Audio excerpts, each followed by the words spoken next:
kabeh sining ana ngangsaya maringsun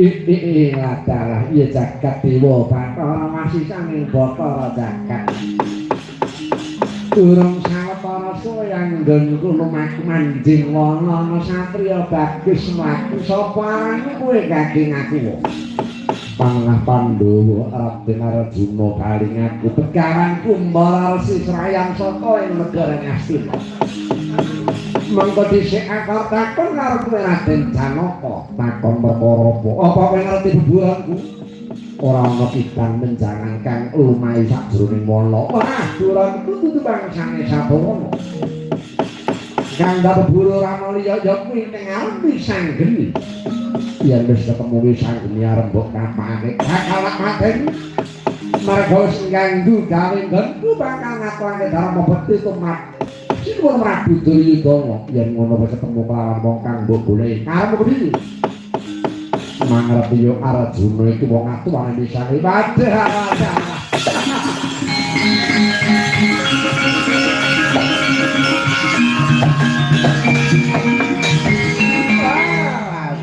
tiwas kebeneran ketemu karo kowe kowe pisan bakal pantai iki wektu dina iki maju legane ati iki ora ana tinggal larang tolong lalu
Duga meledamu rata direka berada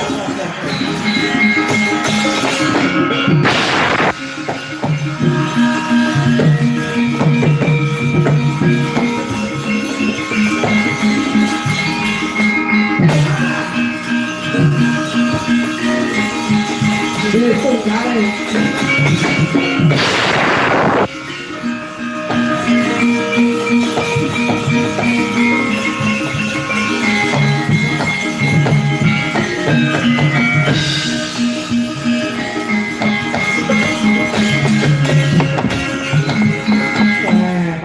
Janaka ditutke punakawane papat ya timbang mung ngregon-ngregone tibane angin kembang kabul kanggo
bani karo bapak nanti itu minggir kan garek dan kami kita tak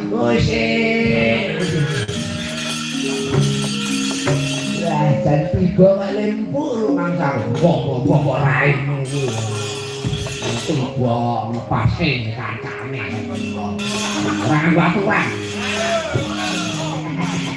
aja nesu getak kalau umbara resi yang tekan kene orang iki piye darahmu disebul dadi reca awake dhewe digelap sak yuta ketiban angin nganti tekan kene tak apa kok gurimu wae apa tak kaya gua wae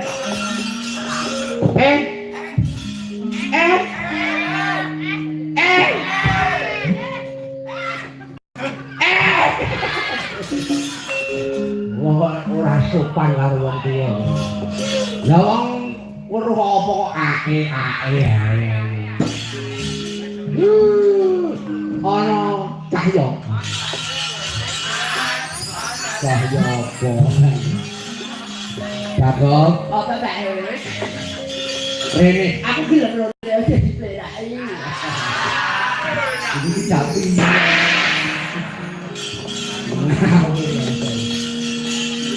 Dan ditipuk lah esok siap mesti kali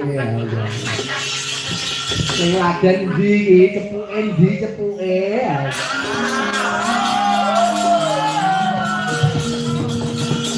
nah ya Pak yang itik nale laden ajaran karo wong tuane. Lagi nyuting. Wong tua nyambut gawe.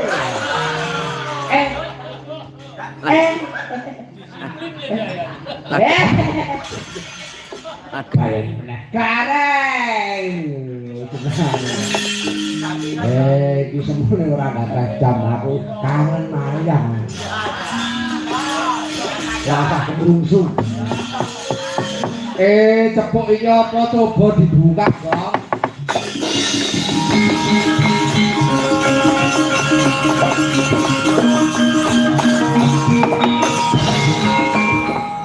Lah kok semune iki sandangan para dewa sulara cahyane. Wangune ora sak baene, mbok menawa iki ana gayutane karo lakon iki. Dore wong telu sandangane iki cacahe ana telu. Nggonen pisan coba kono. Dadi apa ya, Pak?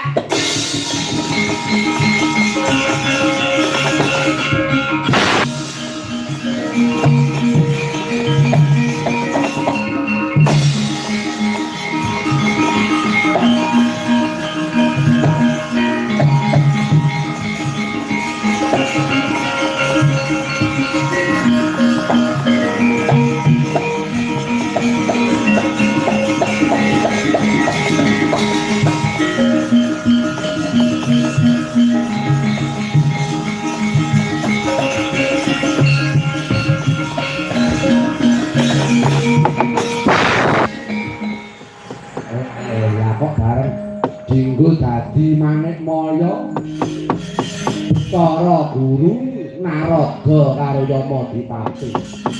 Iya aku Yamadipati. Ai aku Narada. Ya aku Bagong. Kowe wis ganti klambi suaramu kudu mbok owah. Piye Kakang Semir? Yen ngono teko iki kayangan lagi suwung mergo sandangane ditinggal ana kene. Wis ndang munggah ana kayangan kono le.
di langit nambang tambah sang maneka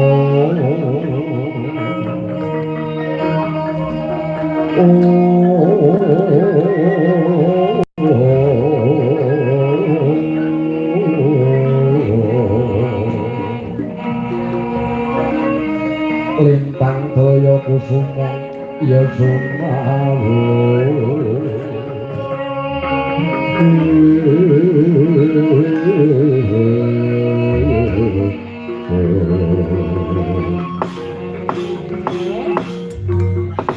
wong wilahing mangawi dinamastu namasih dam sekaring bawana langgeng menawa ndak mas padhake titah ulun kinasih sang geni kang munggah ana ing kahyuangan alang-alang kumitin ya pukulun Bathara Renang waleh-waleh apa munggah ana ing kayangan sadurunge betiku bae katurut pukulun Bathara Renang ya wis ndak apa pangestu ulun tukuli tampang ngono ya banget panarimaku pukulun waleh-waleh apa nggonku munggah ana ing kayangan sak temene sang geni bakal gugat perkara apa kenapa nggonku bakal ngaturake dharma bukti jejegake adil ki nari butane jagat lan sakwisine njaluk baline bumi negara Ngastina parang dene kok kaya ana sing ngalang-alangi marang lekase wisang iki aku njaluk pengadilan saka pulun Bathara Renang ya wisang geni semurupa kalamunta wektu dina samengko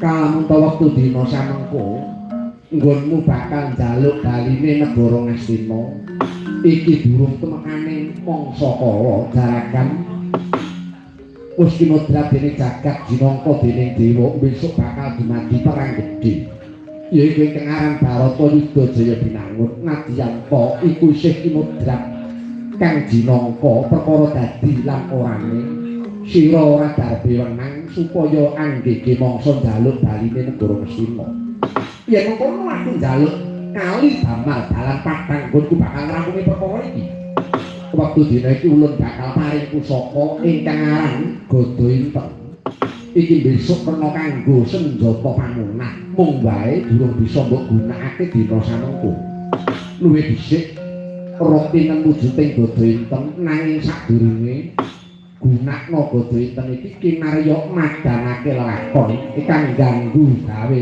marang nggonmu bakal nentremake negara Amarta apa dene negara Ngastina ya yen aku manut marang kepangitipun Bathara Renang sesuk dadak ngenteni apa enggal tak paringi Gada Inteng tak tundung tumurun menyang arca padha padhang lakon iki ya ngaturake banget panarima pukulun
saking krodha sang guru yen tangamu tusa sang Sri wah ketemu karo wisang geni iki arep mlayu menyang endi kowe ngalah ya kowe Kumbara Resi manik-manik menapa dene Kumbara Dewa wektu dina iki yen sira ora enggal mertobat aja takon dosa mungsuh kuwi sanggene apa mbok anggap aku wedi karo kowe ya yen pancen kono jarak perkara gawe pentung karo sanggene pasti